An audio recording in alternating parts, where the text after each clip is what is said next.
और मैंने खोजना शुरू किया तो पता चला भारत में सबसे ज्यादा गाय का कत्ल भारत की सरकार कर रही है,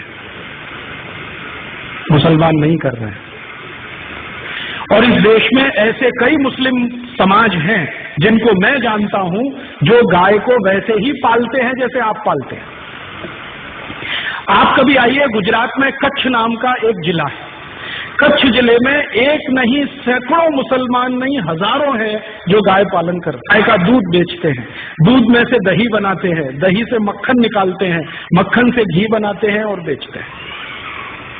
आप राजस्थान में आइए, बीकानेर, जैसलमेर, बाड़मेर, ये तीनों जिलों में एक नहीं हजारों मुसलमान हैं जो गाय पालते हैं, गाय का दूध बेचते हैं, दूध में से मक्खन बनाते हैं, फिर घी बनाते हैं और धंधा करते हैं। राजस्थान का एक इलाका है अलवर, मेवात क्षेत्र कहते हैं। पूरा मेवात क्षेत्र जो है ना मुस्लिम समाज के भाइयों से डोमिनेटेड है। वहां एक नहीं सैकड़ों मुस्लिम भाई हैं जो गाय पालते हैं, गाय का दूध पीते हैं, गाय के दूध से दही बना के वैसा ही घी और बिजनेस करते हैं। मुसलमान गाय नहीं काटते। ये बहुत बड़ा भ्रम है जो हम हिंदुस्तानियों के बीच में फैलाया अंग्रेजों ने, और ये भ्रम फैलाया था अंग्रेजों की रानी ने, जिसको हम दुर्भाग्य से विक्टोरिया कहते रहे हैं। उसने एक चिट्ठी लिखा था 1894 में। अंग्रेजों का एक अधिकारी हिंदुस्तान में था, उसका नाम था लैंसडाउन, गवर्नर था इस देश में। उसको एक चिट्ठी लिखा, विक्टोरिया ने चिट्ठी लिखा कि देखो, हम भारत में जितने कत्ल खाने चलाते हैं उनमें सबसे ज्यादा गाय कटती है।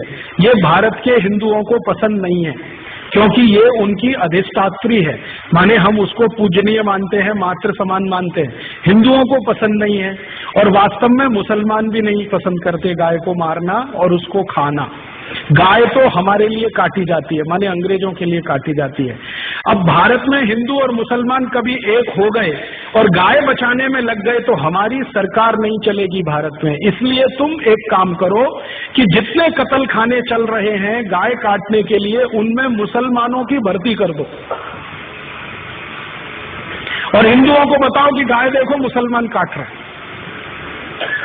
तो हिंदुओं की भर्ती नहीं, मुसलमानों की भर्ती कर दो। हिंदुओं को बताओ कि गाय मुसलमान काट रहे हैं, कट हमारे लिए रही है, काट रहे हैं मुसलमान, खाते नहीं है, हम खा रहे हैं, काट रहे हैं ये। हिंदुओं को जब ये पता चल जाएगा, ये दोनों एक दूसरे को लड़ मारेंगे और ये लड़ने लगेंगे तो हमारी गद्दी सुरक्षित रहेगी और हम भारत पर 1000 वर्ष तक राज करेंगे। ये विक्टोरिया की चिट्ठी है, लैंसडाउन को 1894 में लिखी गई। इस चिट्ठी से पढ़कर मेरे समझ में आ गया कि पॉलिटिक्स क्या है इस देश में। पॉलिटिक्स ये है कि गाय कटे अंग्रेजों के लिए और लड़ते रहे हिंदू मुसलमान। हम एक दूसरे को गाली देते रहे, एक दूसरे की टांग खिंचाई करते रहे और अंग्रेज मजा करते रहे। इस तरह से अंग्रेजों ने वो एक जो पॉलिसी है ना, बांटो और राज करो, डिवाइड एंड रूल, वो ये है। तो इस डिवाइड एंड रूल में हमको फंसाया, गाय को कटवाया और एक दो नहीं करोड़ों गाय को कटवाया इस देश में। एक कत्ल खाना जो कलकत्ता से शुरू हुआ, धीरे धीरे भारत के हर कैंट एरिया में फैल गया। 350 कैंट एरिया अंग्रेजों ने स्थापित किए, 350 कत्ल खाने बना दिए। गांधी जी इन्हीं की खिलाफत करते थे अंग्रेजों के जमाने में। गांधी जी को बार बार लगता था कि ये कत्ल खाने बंद होने चाहिए।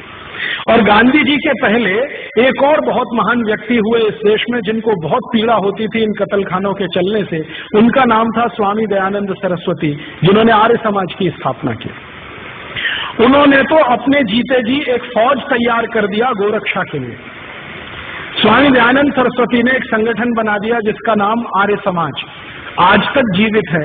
125 वर्ष पुराना संगठन है, कांग्रेस से भी पुराना संगठन। कांग्रेस जो राजनीतिक दल है ना, उससे पहले का ये आर्य समाज है। इसका एक ही काम था, गोरक्षा करना। और इस आर्य समाजी संगठन ने पूरे देश के नौजवानों को ऐसा चार्ज कर दिया था कि भारत के 7,32,000 गांवों में हर जगह गोरक्षा समिति बन गई थी। 1870 से ये शुरू हुआ और 1894 में आकर ये आंदोलन अपने सबसे उच्चतम शिखर पर था। और 94 में जब ये आंदोलन उच्चतम शिखर पर था तो भारत के हिंदू, मुसलमान, सिख, ईसाई, जैन, पारसी, बौद्ध सब मिलकर गोरक्षा में लगे हुए थे। और अंग्रेजों के सामने एक प्रश्न खड़ा कर दिया था कि एक भी गाय कटेगी तो अंग्रेजों की खैर नहीं। तो अंग्रेज घबरा गए थे। इसी घबराहट में रानी ने चिट्ठी लिखी थी 1894 में कि अगर इस आंदोलन को तोड़ना है, हिंदू मुसलमानों को लड़ाना है, तो तुम ये काम करो कि सारे कत्ल खानों में मुसलमानों की भर्ती करो और हिंदुओं को बताओ कि गाय ये काट रहे। और जब ये खबर अंग्रेजों ने फैलाई, उसके बाद इस देश में हिंदू मुसलमानों के दंगे शुरू हो गए। मैं आपको विनम्रता पूर्वक बताना चाहता हूं कि 1894 के पहले इस देश में एक भी हिंदू मुस्लिम दंगा नहीं हुआ। पहला हिंदू मुस्लिम दंगा 1894 दिसंबर में हुआ, रानी की इस चिट्ठी के बाद, और उसके बाद लाइन लग गई दंगों की। फिर क्या हुआ, आजादी का प्रश्न पीछे आ गया, गोरक्षा का प्रश्न पीछे आ गया, हिंदू मुसलमानों का सांप्रदायिकता का प्रश्न सबसे आगे आ गया। और अंग्रेजों ने लगभग 60-70 साल तक इसी आग को जलाकर रखा और इसमें समय समय पर घी डालते रहे। वो कभी भी ये दोनों एक ना हो जाएं, इसके लिए पूरी ताकत लगाकर अपने एजेंटों को उन्होंने भारत की बहुत सारी संस्थाओं में घुसा के बिठा दिया।